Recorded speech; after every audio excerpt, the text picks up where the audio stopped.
Hi everyone, thanks so much for joining us for a special end of year ASEA Live. We're just days away from 2022, which means it's a time for renewal, and with that, renewal of inspiration, renewal of goals, renewal of motivation. And what better way to talk about that than think a little bit about our next level strategy. And who is here to join us today to talk about that? ASEA Chairman and Founder, Tyler Norton. Shelley, great to be with you. Hey guys, hope you're getting ready for a happy new year and you've had a happy holiday season. It's great to be here. Yes, thank you so much for joining us. So let's talk a little bit about the 4 pillars of ASEA's next level strategy. Why are we doing this? Where do you want to go? How is this different than what we've done in the past? So Shelley, one of my favorite things to talk about is strategy.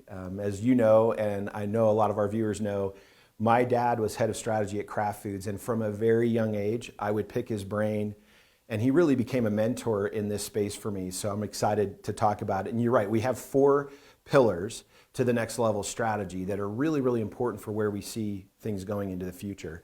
One of those pillars is brand and messaging. And as a company, because we've created categories, because we were the first to market with redox signaling as a supplement, and the way we've approached the marketplace focused on redox, right?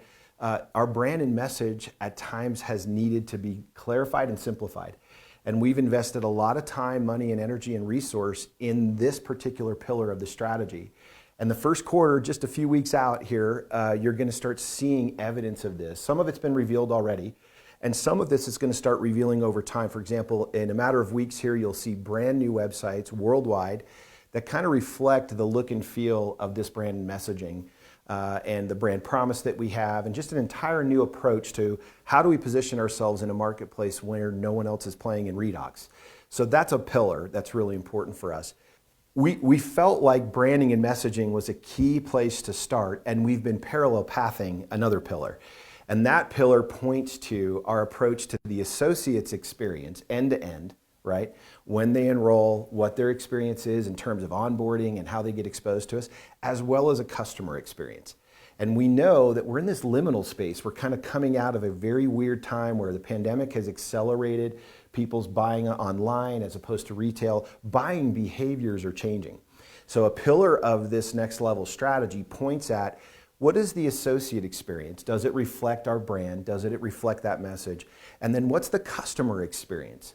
And we're really aiming at a future where we open the funnel and we become more relevant, easier to interpret through branding and messaging, and really draw a broad new group of customers that have yet to experience our products and our promise. So we're really excited about that.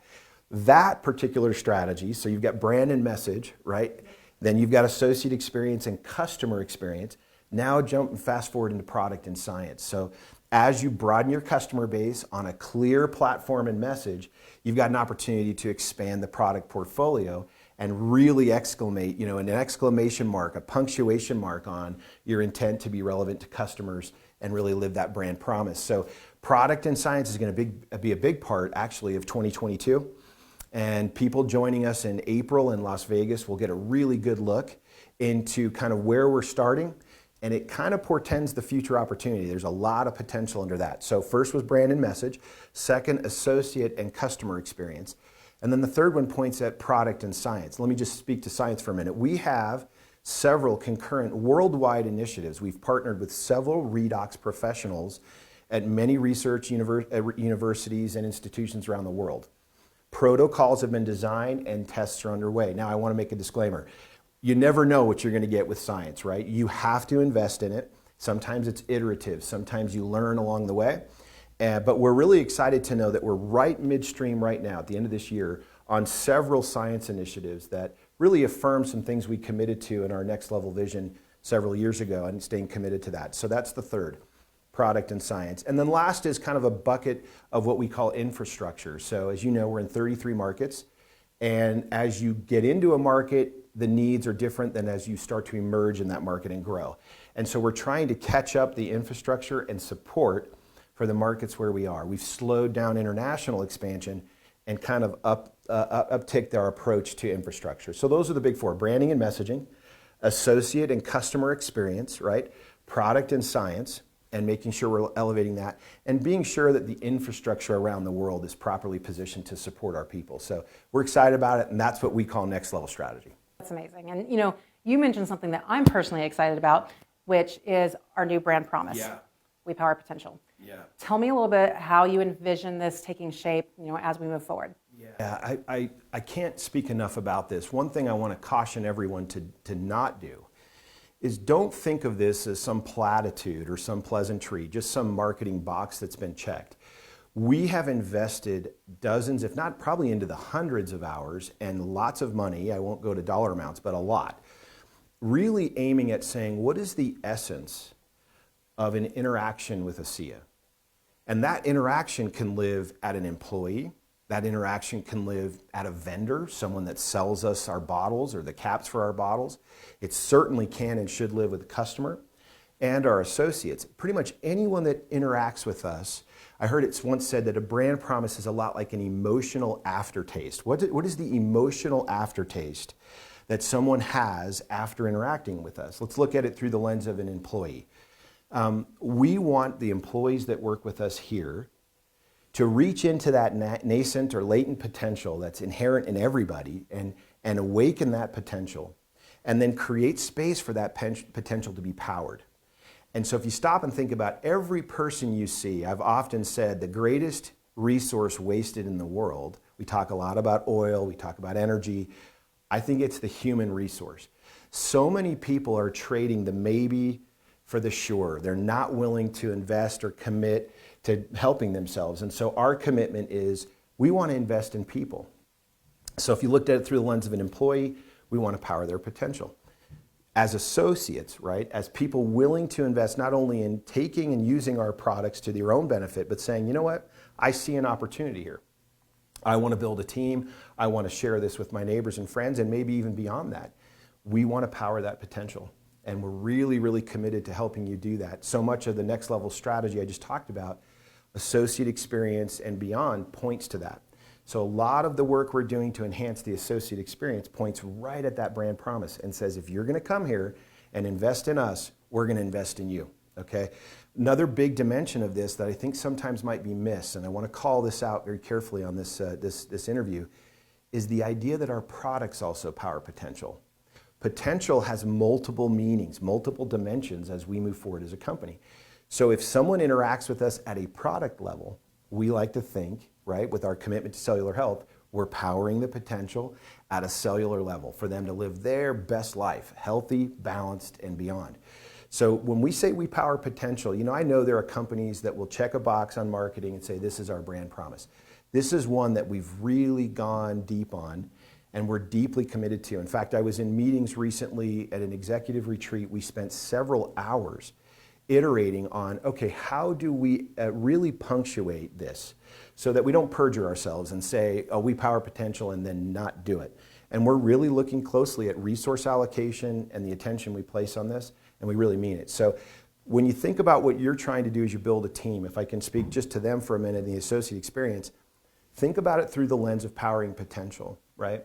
Moving off of the approaches that were transactional and moving to transformational commitments and saying, my job is to engage with people to power their potential. So when we say this is our brand promise, it's really saying we're going to keep this promise, we're going to deliver on this promise, regardless of who you are in our ecosystem. We want you to come away saying, you know what? The curve of my life shifted up. It went better when I was engaged with that. I love that so much. So let's talk just a little bit more in terms of the brand promise and think about it in terms of the next level marketing. Mm-hmm. For someone who maybe isn't familiar and knows nothing about our company, what do you want them to know? Yeah, it's a great question, and it kind of, there's definitely intersections. So the brand promise points to we power potential. The next level marketing really comes from a presentation I made last year at our virtual convention. And it was an invitation really to all of us in this company, employees and field alike, to give serious consideration to the way you're engaging in the marketplace. In some ways, I like to think of the next level marketing presentation as almost a prefiguring of we power potential. Because the idea here is, I mentioned a minute ago, we're in a liminal space. By that I mean, we're moving out of an era, and the pandemic has shifted the curve into this new era. We're kind of in between. And I just don't believe that you can continue to play, to use the metaphor, the old keys on the piano the same way. You're going to have to think differently about how you interact. I think the end consumer, the industry at large, right, can no longer rely on the old artifacts of how they did it. So next level marketing as opposed to multi-level marketing was a little bit of a play on words and an acronym, and pointing us at saying, okay, so if that's the case, what would be the signal indicators that I'm making that transition? Just a few of them I can give you an idea on. So moving from being convincing, which was an old world artifact, how convincing can I be in the short run over a cup of coffee to get you to engage or sign up for a product? Moving from worrying about how convincing I am to how convicted I am. How much do you believe in what you're doing? How much have you metabolized it? Are you using these products to your own benefit? Are you sharing them and campaigning from a place of conviction? Or are you simply trying to convince someone to engage in a cosmetic or cursory hollow thing? I think the industry could be indicted for an approach to being overly convincing and not deep enough convicted, right? Another example would be moving from transactions, right? I spoke about this a minute ago, to transformations. And you can see where We Power Potential starts to emerge from that, right? Transactions, which are not inherently bad. All businesses have incidents of revenue that comes from a transaction. But I think if you make that your primary objective, I think it screams off of you to people that you're interacting with. They know it and they sense, okay, I'm a transaction. But if I'm invested in transformation, right, a la, I want to power potential. Whether you're dealing with a challenge, I want to power the potential for you to overcome that challenge. Could be a health and wellness challenge or imbalance. Could be an economic one as well. So you're thinking about this idea of what happens when you approach a marketplace with a pivot away from the old kind of artifacts of multi-level marketing and say, let's go to the next level, right? This also foreshadowed and kind of prefigured our commitment to next level strategy, right? We're saying we're not going to get there if our field at large continues to rely on these old methods and doesn't really ponder carefully how do they approach the marketplace. One last one. Can I share one last one I'm excited about? It speaks to this concept of the industry at large was overly concerned about being able to present. So I bumped into a guy in the industry years ago, and he thought I had the raw materials at a glance and wanted to present to me. And he kept pushing on it. I want to come over and present something to you. I want to present something to you. And it's interesting, as I sat and pondered this, I said, we should stop being obsessed with or overly concerned with being able to present something, and we should be present. We should slow down and listen to people. We should see them as individuals and human beings in their own circumstance and stop trying to play these cosmetic games that are really quite easy to read, right? I like to say they're kind of like reading a kid's book. They're real easy to read. So we need to go deeper. And I think the consumers are far more intelligent and sensitive to these old trappings, and we've got to move away from that. These are things we should leave behind. We're working on key resources and strategies being aligned to this. What it really requires, though, honestly, is a mirror. And it takes somebody looking closely at themselves and saying, I'm willing to audit my approach to the marketplace. Am I approaching this trying to be convincing? Am I transactional, right? Am I head faking people into thinking it's something it's not? Or are you really playing true? Last one is a pivot from what I believe is an optical prioritization, how I look, right? Which is clearly not a priority of mine, but how I look all the time, right?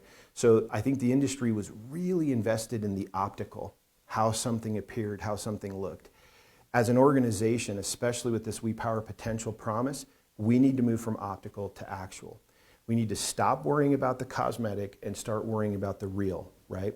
And I think I see this certainly with my kids, the social media optical world that's being created that they're supposed to live to, right? Isn't it ironic that as we get more enlightened, supposedly, we're kind of getting fooled a little bit by this optical game that's really, really promoted in the social platform space. So I think it's important that we check in with these things. And next level marketing was not me raising a flag alone. It was more of an invitation. It was saying, are you willing to take a close look in the mirror? One caution, people are tempted at times to use next level marketing as a sword, meaning I'm going to hold someone else accountable and start saying, well, they're not doing it right, right?